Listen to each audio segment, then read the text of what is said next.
అక్కడ అంధుల పాఠశాల ఉంది. దానికి విశాలమైన గ్రౌండ్ ఉంది. దాని మీద రాజకీయ నాయకుల కన్ను పడింది. ఓ పార్టీ నేత దాన్ని తమ చేతిలోకి తీసుకునేందుకు యత్నించాడు. అంతే, రెండో పార్టీ దీన్ని బట్టబయలు చేసింది. దీంతో ఆ గ్రౌండ్ రాజకీయ దుమారానికి వేదికైంది. అది కాస్త చిలికి చిలికి గాలివాన్లా మారింది.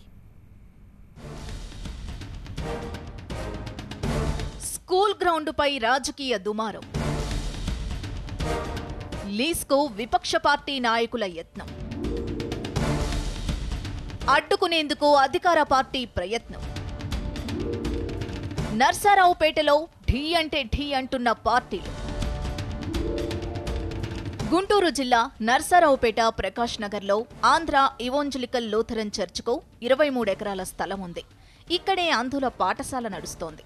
1911లో రెంటచింతలలో స్థాపించిన స్కూల్ను 1965లో ఇక్కడకు మార్చారు.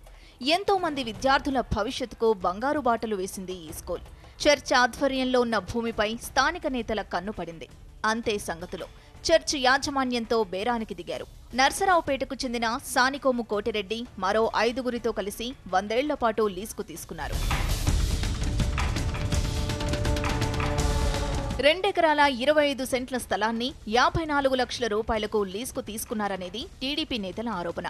వీరంతా ఎమ్మెల్యే గోపిరెడ్డి శ్రీనివాసరెడ్డి అనుచరులుగా చెబుతున్నారు. ఎమ్మెల్యే గారు అరాచకాలు ఎలా ఉన్నాయంటే, మేము ఏదైనా చేస్తాం, వాళ్ళు మా అనుచరులు, వాళ్ళకి మేము మద్దతుగా ఏదైనా చేస్తాం అన్నట్లుగా ఉంది తప్పితే ఇది తప్పు జరిగింది, ఈ తప్పును సరిదిద్దుకుంటాం, దళిత ఆస్తుల జోలికి మేము పోము, బ్లైండ్స్ వాళ్ళ ఆస్తులను కాపాడుతామని చెప్పి పేపర్లో అయితే చెప్తున్నారు. కానీ వాళ్ళు ఇంతవరకు చేసినది ఏదీ లేదని చెప్పి కూడా ఈ సందర్భంగా లీజు విషయం బయటకు రావడంతోనే అంధుల పాఠశాల విద్యార్థులు, పూర్వ విద్యార్థులు ఆందోళనకు దిగారు. నగరంలో ర్యాలీ నిర్వహించి లీజు రద్దు చేయాలంటూ ఉన్నతాధికారులకు ఫిర్యాదు చేశారు. ప్రస్తుతం ఈ పాఠశాలలోనే 100 మందికి పైగా విద్యార్థులున్నారు. ముందు 2 ఎకరాలంటూ వచ్చి తర్వాత మొత్తం కబ్జా చేస్తారని ఆరోపిస్తున్నారు. ఈ స్కూల్ ని కొనేవారికైనా అమ్మేవారికైనా మేము చేసే హెచ్చరిక ఒకటే, దయచేసి ఎవరు అమ్మవద్దు, కొనవద్దు. ఎందుకంటే అందులో ఎందరో చదువుకోవాలి, ఇంకా చదువుకోవాల్సిన మా తమ్ముళ్ళు ఇంకా రావాల్సిన వాళ్ళు ఉన్నారు, చదువుకోవాల్సిన ఉంది.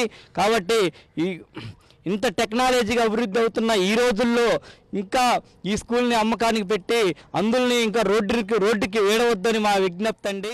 విషయం తెలుసుకున్న స్పీకర్ కోడెల అంధుల పాఠశాలను సందర్శించారు.